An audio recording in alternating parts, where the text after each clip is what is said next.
आज हम बात करेंगे बैंक ऑफ महाराष्ट्र की जो नई वैकेंसी अभी आई है। ये वैकेंसी प्रोजेक्ट 2022 एंड 23 के लिए आई है और स्केल 2 से 5 तक के वैकेंसी इसमें है। 4 और 5 की वैकेंसी कम है और स्केल 3 की 100 वैकेंसी है, स्केल 2 की 400 वैकेंसी है। फॉरेक्स ऑफिसर्स की भी 25 वैकेंसी हैं। I hope if I am very clear about it. अब आते हैं कि सबसे पहले हम बात करेंगे कि जो वैकेंसी आई हुई है उसमें हम किस तरह से इस एग्जाम को हाईएस्ट मार्क से क्रैक कर सकते हैं। सेकंड, बैंक ऑफ महाराष्ट्र में अगर आप जाना चाहते हैं तो उसके बारे में भी जानना जरूरी है। स्टाफ बेनिफिट्स क्या मिलता है, लीज अकोमोडेशन का क्या हिसाब किताब है, कैसे आप करोगे, what you will do, how will you accommodate योर सेल्फ there, we will talk about also how to manage study hours if you are working presently. I hope so that everyone you listening this video will be working, because it great number of experience, a number of years is required for paying as scale 2 and also as a scale 3 1 year branch manager as a branch head is required. अगर आपको branch head का experience नहीं है, ठीक है, अगर आपको branch head का एक्सपीरियंस नहीं है, आप ब्रांच हेड का एक्सपीरियंस किसी भी कभी भी नहीं रहा है, 1 ईयर तो मिनिमम उसने मांगा हुआ है, अगर नहीं रहा है तो then you do not apply for scale 3। Okay, you don't apply for scale 3 because what will happen, you will apply for scale 3 and later they will reject you. If you don't have branch head experience, they will reject you without quoting any reason. तो अगर आप ये सोच रहे हो कि मैं branch head experience नहीं है तब भी मैं किसी वर्टिकल का हेड नहीं होना चाहिए, वर्टिकल हेड मतलब चलो आप रिटेल के हेड हो, रिटेल हेड हो तब भी नहीं, आप ब्रांच मैनेजर नहीं हो। ब्रांच मैनेजर जो होता है, इवन प्राइवेट बैंक्स वालों के लिए बता रहा हूं, ऑपरेशंस का हेड होता है। अगर आप ब्रांच में ऑपरेशंस के हेड हैं तो आप हेड ब्रांच ऑपरेशंस, समझ में आया, हेड ब्रांच ऑपरेशंस। और जो पब्लिक सेक्टर में है उनको तो क्लियर कट आइडिया होगा कि branch manager as a branch manager ही पोस्ट होती है, ठीक है। तो और स्पेशली पब्लिक सेक्टर वालों को तो अच्छे से पता होगा कि ब्रांच मैनेजर क्या होता है। तो जो चीज वो झेल रहे हैं पब्लिक सेक्टर वाले, वो वही झेल सकते हैं एज ए ब्रांच मैनेजर। हाँ, पर it is a part of banking and we should accept it. Okay, we should go with it. तो इससे पहले कि हम ये बात करें कि how to crack with exam with highest marks, मैं ये सब बता देता हूँ। बैंक ऑफ महाराष्ट्र एक स्मॉल बैंक है, छोटा बैंक है। मोस्ट ऑफ ब्रांचेस महाराष्ट्र में है। महाराष्ट्र के बाहर जो है इसका बिल्कुल भी आप निग्लिजेंस मान सकते हो, निग्लिजिबल प्रेजेंस है। बिकॉज डिस्ट्रिक्ट हेडक्वार्टर्स में कहीं कहीं है, कहीं तो डिस्ट्रिक्ट हेडक्वार्टर्स में भी नहीं है। और अगर तहसील लेवल पे जाओ, ब्लॉक लेवल पे जाओ तो जीरो है, अवेलेबिलिटी जीरो है। तो जो लोग नॉर्थ बेस्ड हैं, नॉर्थ बेस्ड बैंक्स में काम कर रहे हैं, उन्हें ये मान के चलना होगा कि उनकी अगर फर्दर पोस्टिंग होती है, अगर उनकी फर्दर पोस्टिंग होती है सिलेक्शन के बाद, तो महाराष्ट्र के लिए तैयार रहें। They will be working in Maharashtra and Pune only mainly. और रूरल ब्रांचेस भी हैं, डीप रूरल। तो पब्लिक सेक्टर बैंक्स में देखो, ये डरने का जरूरत नहीं है कि हमें रूरल ब्रांच में, पब्लिक सेक्टर्स बहुत सारे रूरल में हैं। इवन एसबीआई ऐसी ऐसी जगह पे है, आप इमेजिन नहीं कर सकते। और लोग वहां काम कर रहे हैं ना, ब्रांच तो बंद नहीं है ना, ब्रांच चल रही है, कोई ना कोई तो काम कर रहा है वहां पर। तो इस बात से डरना कि रूरल पोस्टिंग देगा ये, फर्स्ट आपका जॉब है कि सिलेक्शन लेना। सिलेक्शन ले जाने के बाद आप डिसाइड करो कि लेना है या नहीं लेना है, बिफोर, ठीक है। थोड़ा सा गीता पढ़ो, उसमें लिखा हुआ है ना, कर्म करो कर्मण्येवाधिकारस्ते। आप कर्म करो और उसके बाद ये हो जाएगा नहीं हो जाएगा, दैट इज ऑल अबाउट। अगर सही से पढ़ोगे तो होगा, नहीं पढ़ोगे तो नहीं होगा, ठीक है। स्टाफ बेनिफिट्स जितने सब पब्लिक सेक्टर्स में हैं उतने हैं।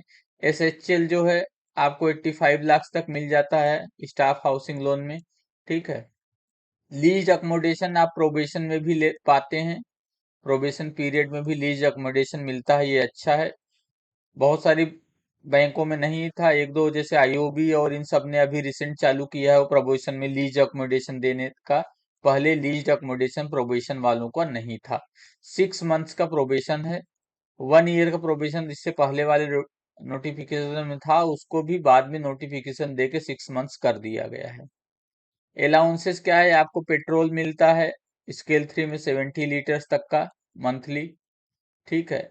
और वो उस पर डिपेंडेंट है कि आपके पास कार है कि नहीं है। कार है तो मिलेगा नहीं। और ऐसा ही लगभग सभी पब्लिक सेक्टर बैंक में है। ठीक है। बड़ौदा में ज्यादा है, बैंक ऑफ बड़ौदा में ज्यादा है और एसबीआई में ज्यादा है। ठीक है। बाकी सब में सेम है। हाँ, आईसी उसकी आईडीबीआई की बात नहीं करो भाई, आईडीबीआई में बहुत ज्यादा है, उसको प्राइवेट बैंक्स बता दिए, बट उसके पर्क्स जो है ना वो आरबीआई की तरह हैं। ठीक है। उसके पर्क्स अच्छे हैं। अभी मोदी गवर्नमेंट की वजह से वो प्राइवेट क्लासिफाई हुआ, ये मोदी ही समझे क्या किए क्या नहीं किए। We won't talk about this. अब आते हैं कि how to manage study hours if you are working. देखो मेरे हिसाब से every one you will all of you mostly most of listening this video will be working now, because experience उसमें 5 years का मांगा स्केल 3 में। ठीक है। तो मिनिमम 5 इयर्स तो काम किए ही होगे, और जो एक बार आपने काम स्टार्ट किया है तो वेरी रेयर है कि आप छोड़ के बैठे हुए होगे। ठीक है। तो स्टडी आवर्स कैसे मैनेज करना है, स्टडी आवर्स आपको एक फिक्स करना होगा। मुझे इतने आवर्स देने हैं, या तो आप सुबह में दे दो या नाइट दे दो। अर्ली मॉर्निंग देना है तो आपको अर्ली मॉर्निंग उठ के देना पड़ेगा, ये पॉसिबल है, क्योंकि इसमें क्या है ना, ये आपके हाथ में है। क्योंकि इवनिंग में when you start returning from the bank, the time from returning the bank is not very clear about. Okay. you don't know whether you will go leave on time or not, or your boss is not allowing you to go. Sometimes there are such bosses, not only in the private sector but in also public sector, because you have to wait, because they are sitting, you have to sit even if there is no work। भाई काम नहीं है तब भी वो बैठा है बंदा, और कुछ जाने के लिए भी नहीं बोलेगा, आप जाने के लिए बोलोगे तो। नहीं, मैं जो ब्रांच मैनेजर था मैं तो अपने स्टाफ को भाई बिल्कुल फ्री था। You finish and go, you don't wait for me, I will sit. तो ऐसा होना चाहिए, बट हम एक्सपेक्ट नहीं कर सकते ना कि सब लोग ऐसा ही होगा। सब जैसा हम हैं वैसे दूसरे होंगे, ऐसा एक्सपेक्टेशन नहीं करना चाहिए। तो आप ये मान के चलो कि आपका जो इवनिंग का टाइम है, इवनिंग का जो टाइम है वो आपका यस भी हो सकता है और नो भी हो सकता है। बट मॉर्निंग का जो टाइम है उठने वाला, अगर आप 4 बजे 5 बजे भी उठते हो और 9 बजे निकलते हो, या बॉम्बे वालों को तो बहुत जल्दी निकलना पड़ता है, 8 बजे भी निकलते हो, तो आपको ये 4 आवर्स मिलते हैं। That 4 hours enough, more than enough है। अगर आप रेगुलरली 4 आवर्स दे रहे हो तो मोर देन इनफ है, मैं बता रहा हूँ, अभी भी नोट कर लो। 4 आवर्स इज टू मच।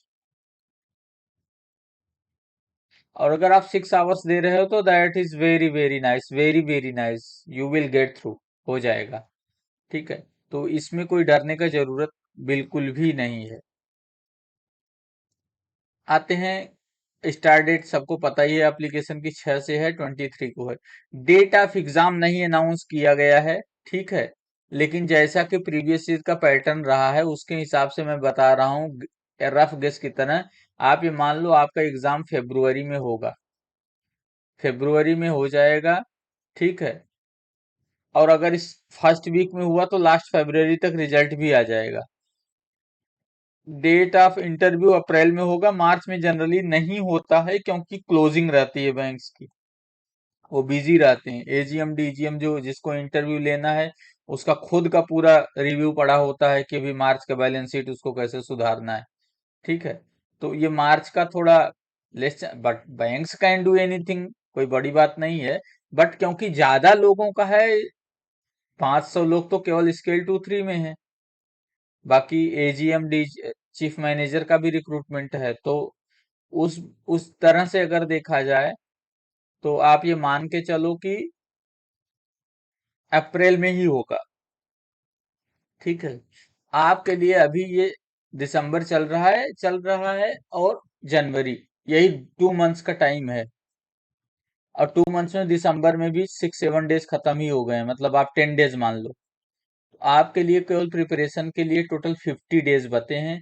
और इस 50 डेज में आप क्या कर सकते हो, आप खुद प्लान करो। ठीक है। फाइनल रिजल्ट डेट अनाउंस नहीं है, लेकिन ये मई के अराउंड हो सकता है, जैसा कि लास्ट ईयर का पैटर्न चल रहा है उस हिसाब से। About exam details and thereof, exam कैसा आएगा उसके बारे में बताते हैं। और उसमें ये भी बताएंगे कि आप किस तरह से अच्छे मार्क्स ला सकते हो इसमें। अच्छे मार्क्स कैसे आएंगे, क्योंकि आप देखो रीजनिंग मैथ के चक्कर में ज्यादा मत पड़ो। मैं बता रहा हूँ आपको क्यों। ये तो स्केल 4-5 का है, इसमें केवल प्रोफेशनल नॉलेज आती है। जो लोग 4 और 5 का दे रहे हैं उनके लिए बस मैं ये कहूंगा कि आप जो प्रमोशन एग्जाम होते हैं ना पब्लिक सेक्टर बैंक वाले, उन उसमें जो फॉरेक्स आता है आप उतना पढ़ लो, बहुत है। या FEDAI की साइट पे जाके क्वेश्चन आंसर पढ़ डालो। ठीक है। और बाकी फॉरेक्स रिलेटेड तो पढ़ना ही पड़ेगा भाई, देखो ज्यादा तो पढ़ डालो। फॉरेक्स ऑफिसर जो है स्केल 4 वालों को तो क्रेडिट वेडिट सब पढ़ना पड़ेगा, तो ये उनके लिए है। हम लोग इस पे फोकस करेंगे 2 एंड 3 पे। देखो इंग्लिश लैंग्वेज की बात करें तो इंग्लिश लैंग्वेज वेरी इजी आती है। जब भी मैंने इसको दिया था तो मैंने 18 मार्क्स पाया था 20 में। ठीक है। जबकि मैंने एक भी दिन इंग्लिश नहीं पढ़ा था, एक सिंगल डे भी इंग्लिश नहीं पढ़ा था। तो आप समझ सकते हो कि आपको इंग्लिश पढ़ने की जरूरत नहीं। If you are good at English, if you are very very poor in English, then मुझे क्लियर कट कहना पड़ेगा कि आप इंग्लिश में कुछ नहीं कर पाओगे फिर। नहीं, 15 डेज में इंग्लिश तो नहीं सही कर सकते। Even you can do something good in mathematics like arithmetic quants and reasoning in the 15 days, but in English in 50 days you can do anything because it is a language. You have to be in touch with every day. आपको English, अगर आपकी किसी की कमजोर है, कोई poor है English में, मैं उसके लिए एक ही चीज बता रहा हूँ। आप न्यूज़पेपर के चक्कर में मत पड़ो, आप शॉर्ट स्टोरीज पढ़ो।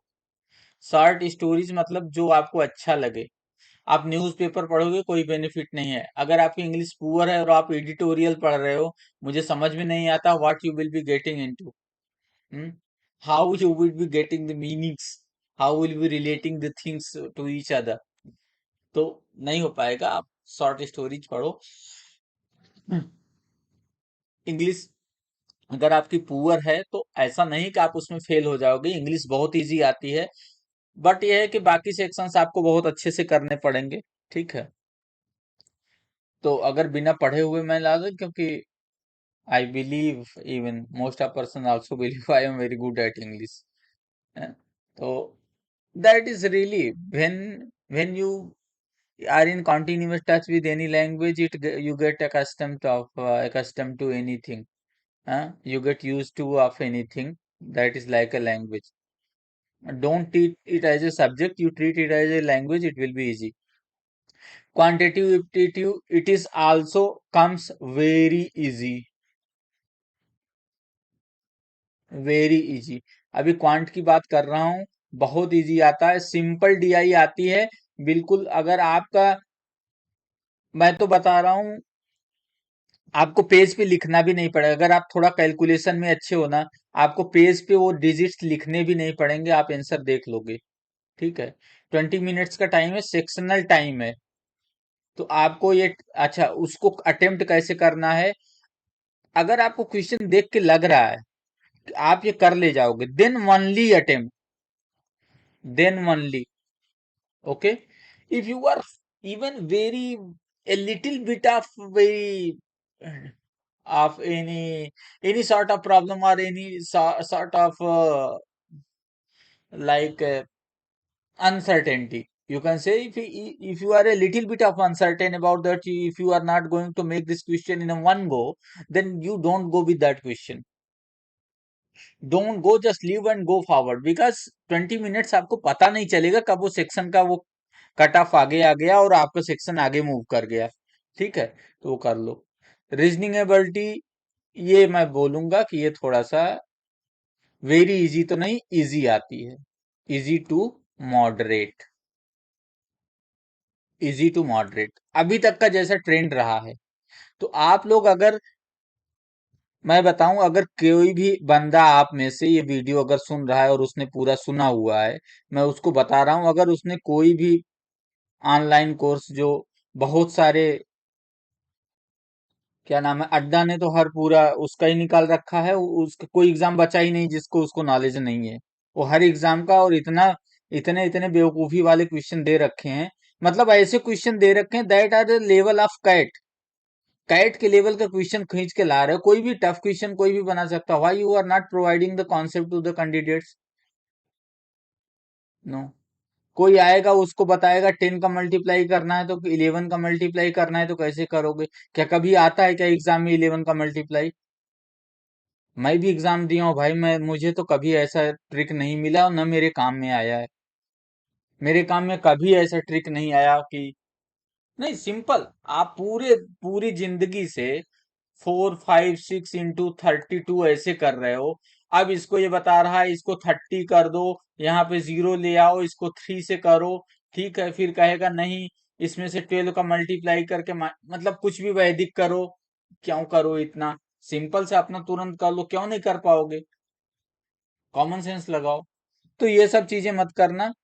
अगर आप कर रहे हो तो मैं श्योर शॉट अभी बता सकता हूँ, you won't qualify, clear cut. नहीं होगा उसका। उसका पैटर्न ही अलग है। महाराष्ट्र बहुत सारा आपको ये नहीं टेस्ट करता क्या है, वो आपका रिस्पॉन्स टेस्ट करता है, आपने कितनी अच्छे तरीके से रिस्पॉन्ड किया है। ठीक है। जो इसमें सबसे मेन चीज है वो ये है, आपका फोर्स, जिससे आपकी रैंक बनेगी और जिससे आप सेलेक्ट होगे। ये है प्रोफेशनल नॉलेज।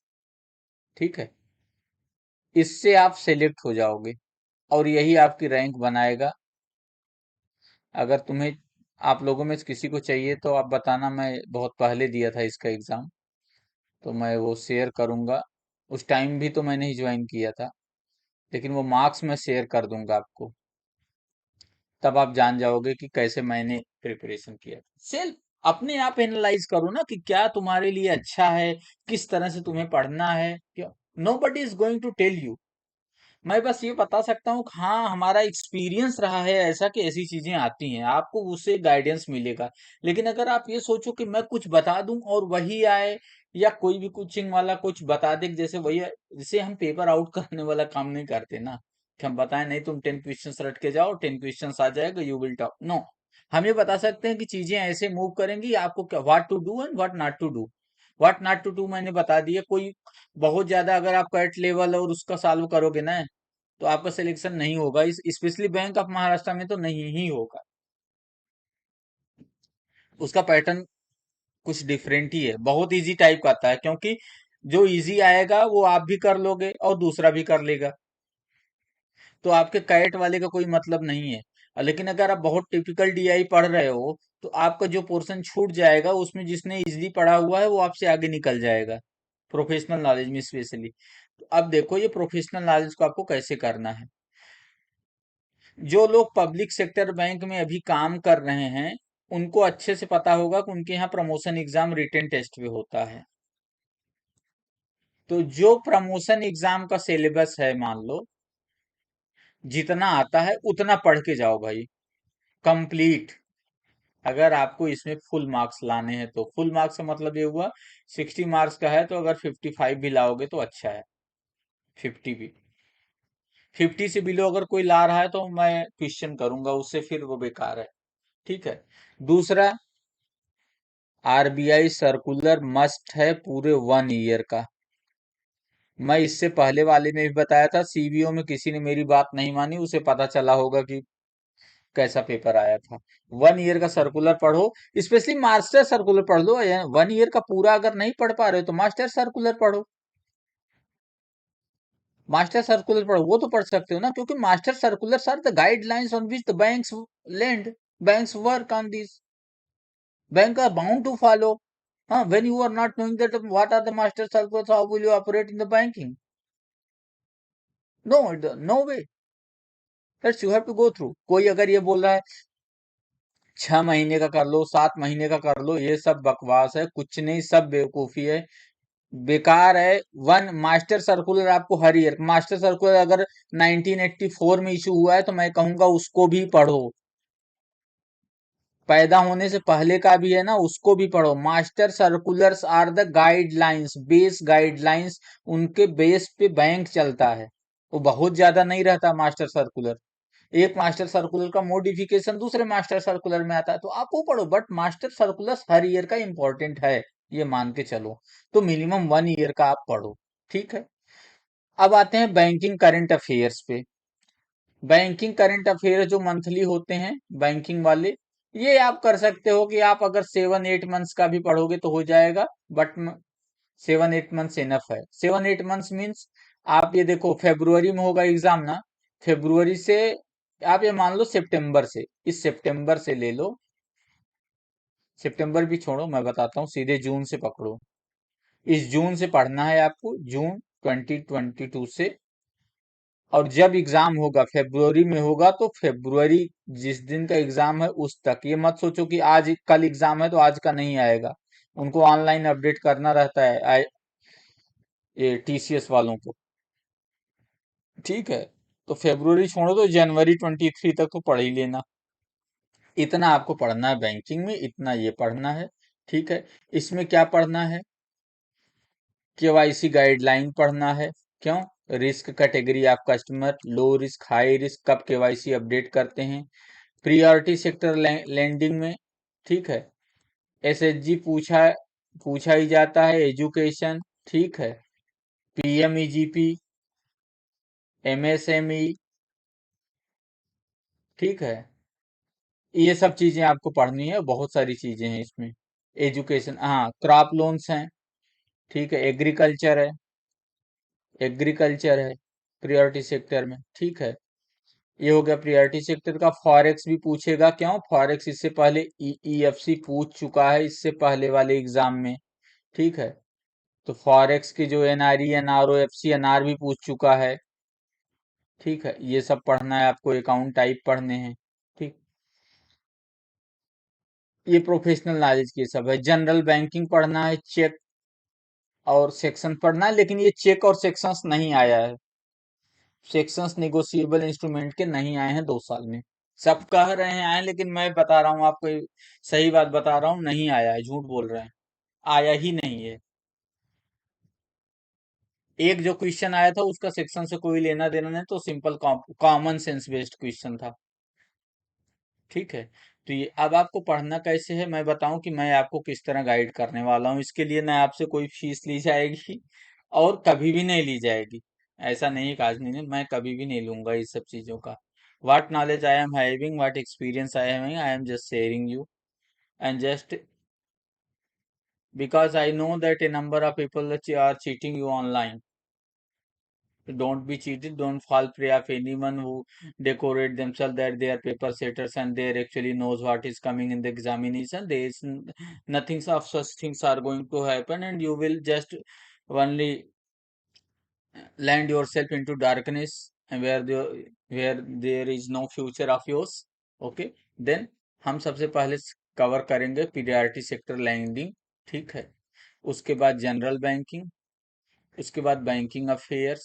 बैंकिंग अफेयर्स देखो, मैं ये नहीं कवर करूंगा। क्यों? क्योंकि ये मैंने ग्रुप में शेयर कर दिया है। मैं बार बार उसी पे वीडियो नहीं बना सकता। ठीक है। पीडीएफ जितना है आप ग्रुप से, टेलीग्राम ग्रुप से पढ़ो, दैट्स इनफ। ये मैं आपको जो जनरल बैंकिंग और प्रियोरिटी सेक्टर है ना, ये पूरा पढ़ा दूंगा वीडियो वाइज। ठीक है। और देखो, बैंक सेकंड सैटरडे संडे को बंद रहता है, तभी मुझे टाइम मिलता है। अगर कोई अर्जेंट हुआ तभी मैं रात में वैसे वीडियो बनाता हूँ, ills I come and sleep. ठीक। तो सैटरडे को, संडे को मैं 3 से 4 वीडियो बनाऊंगा और उसको मैं अपलोड कर दूंगा। संडे को हम लोग करेंगे क्वेश्चंस। संडे को केवल क्वेश्चंस करेंगे। ठीक है। आई एम श्योर आप ये प्रोफेशनल नॉलेज का 60 है, you will get 60 out of 60 and you will B topper. मैं ये नहीं कहूंगा आप कहीं और से मत पढ़ो, बट पढ़ो, बट आपको जब एग्जाम दोगे तो पता चल ही जाएगा। Things will speak. I don't want to let my words speak. I want that you decide what is good, what is happening, and what is beneficial to you, what was beneficial to you in your exam. Okay? तो ये चीजें आपको करनी है। और हम लोग क्या करेंगे अब बता दे रहे हैं। सैटरडे संडे अपलोड करेंगे। वो जो लोग प्रमोशन तैयारी कर रहे हैं उनके लिए भी यूजफुल है, और महाराष्ट्र के लिए तो है ही। आप उस वीडियो के देखिए और संडे को क्वेश्चन वाला वीडियो करिए। पीडीएफ उसका शेयर कर दूंगा ग्रुप में, अगर आप वीडियो नहीं देख रहे हैं पीडीएफ कर, लेकिन पीडीएफ से कोई फायदा नहीं होगा ज्यादा, क्योंकि जो चीजें एनालिटिक्स में बताता हूँ, जो चीजें बोलता हूँ, क्योंकि I am not a typist, मैं हर चीजें नहीं टाइप कर सकता ना, और मैं प्रोफेशनल टाइपिस्ट भी नहीं, मुझे मेरा टाइपिंग बहुत अच्छा है, मैं जल्दी जल्दी सब टाइप कर दूंगा। मुझे एक ही पेज टाइप करने में मेरा प्रॉब्लम हालत खराब हो जाता है, ठीक है। तो मैं वही टाइप करता हूँ जो बहुत जरूरी है, लेकिन जो स्पेशल चीजें जो मुझे बोलनी रहती हैं वो मैं ज्यादातर चीजें वीडियो में स्पीक कर दूंगा, you note down from there. इससे आपको बेनिफिट मिलेगा। और इसी तरह से हम लोग तैयारी करेंगे, हम लोग पूरा का पूरा फोकस करेंगे प्रोफेशनल नॉलेज पे। रीजनिंग एबिलिटी में बता रहा हूँ, मॉडरेट टू इजी आती है, क्वांटिटेटिव तो बहुत ही इजी आता है, इंग्लिश तो मतलब सुपर ही इजी आती है। अगर आप इंग्लिश में बिल्कुल गधे नहीं हो ना, that is not like a dumb, then you will be good, you will do good. और अगर इंग्लिश में आप थोड़ा सा अच्छे हो, थोड़ा सा, तो आप पूरा ही कर ले जाओगे, कोई टेंशन नहीं है, कुछ भी टेंशन नहीं है, आप पूरा कर ले जाओगे। Every one will get marks. तो हम लोग चलेंगे, और हम लोग इसमें फॉरेक्स भी कवर करेंगे, क्योंकि फॉरेक्स भी पूरे, और महाराष्ट्र फॉरेक्स पे बहुत फोकस कर रहा है, ये आपको पता होना चाहिए। तो इसमें क्वेश्चंस फॉरेक्स के ज्यादा आएंगे, और फॉरेक्स ऑफिसर वालों का तो पूरा भरा ही रहेगा उससे क्वेश्चन। तो थैंक यू, आज के लिए इतना ही। हम लोग स्टार्ट करेंगे अपना क्लास, अभी ये आ रहा है जो फ्राइडे को, मैं रात में वीडियो शूट करूंगा अपना, ठीक है। प्रियोरिटी सेक्टर लैंडिंग से स्टार्ट करेंगे सबसे पहले, प्रियोरिटी सेक्टर गाइडलाइंस पूरा कवर करेंगे, जनरल बैंकिंग करेंगे, ठीक है। आरबीआई सर्कुलर्स करेंगे, RBI circulars one by one करेंगे, थोड़े थोड़े वीडियो में, ठीक, ताकि सबको समझ में आए। और अगर आप इससे अपडेटेड रहना चाहते हैं, ये यूट्यूब चैनल है, इसको सब्सक्राइब कर लो, अपने जानने वाले अपने दोस्तों को भी बताओ, ठीक है। उनका भी भविष्य कुछ सुधरे, नहीं तो पता नहीं कहाँ कहाँ से और क्या क्या चीजें पढ़ रहे होंगे, वही जानते होंगे। आएगा कुछ नहीं, मेहनत सब बर्बाद हो जाएगी, क्योंकि एग्जामिनेशन में टफ चीजें बहुत पढ़ाई जा सकती हैं, टफ का कोई एंड नहीं है, लेकिन टफ चीजें नहीं आती एग्जाम में, कॉमन सेंस की चीजें आती हैं। Common exam is just about to check your response, how you responding toward the questions, you can not attempt all the questions, but इसमें जो डिसाइडिंग फैक्टर है वो प्रोफेशनल नॉलेज है। प्रोफेशनल नॉलेज पूरा कवर करेंगे, और एग्जाम से बहुत पहले कवर करेंगे, ठीक है। क्वेश्चंस का पीडीएफ भी बनाएंगे, but all will be password protected, वो ग्रुप के लोगों को ही मिलेगा। आप लोग बाकी चीजें ग्रुप्स के अदर में कहीं शेयर ना करें। अगर कोई चीज पासवर्ड प्रोटेक्टेड मैं दे रहा हूं, उसे किसी को मत दो, वो रियली वैल्यूएबल है। आप देखे भी होगे जो चीजें पासवर्ड प्रोटेक्टेड थी, आप एसबीआई का सीबीओ का क्वेश्चन पेपर मैच करा लो, अगर वो टॉपिक नहीं आया हो तो मैं चैनल ही बंद कर दूंगा, ठीक है। बहुत सारी चीजें आई हैं, तो आप इस तरह पासवर्ड प्रोटेक्टेड चीज किसी दूसरे ग्रुप में बिल्कुल भी शेयर ना करें, दूसरे अपने दोस्तों के साथ भी मत शेयर करो। जो पासवर्ड प्रोटेक्टेड नहीं है उसको कर सकते हो, बट पासवर्ड प्रोटेक्टेड क्या है कि जो अपने ग्रुप के मेंबर्स हैं ना, उनका बेनिफिट हो, ठीक है भाई। मैं अपना मेहनत क्यों बर्बाद करूं किसी को फ्री में बांटने के लिए, वो ग्रुप का मेंबर भी नहीं है, क्यों उसे दो, उसको बेनिफिट होगा क्यों, जब वो दूसरे ग्रुप में उसको भरोसा है उसे पढ़ने दो वहां से, we will see what happens. Okay, thank you, bye bye, good night, and don't, all of you don't worry, success will come to you. Okay, just keep doing good work. Okay, thank you.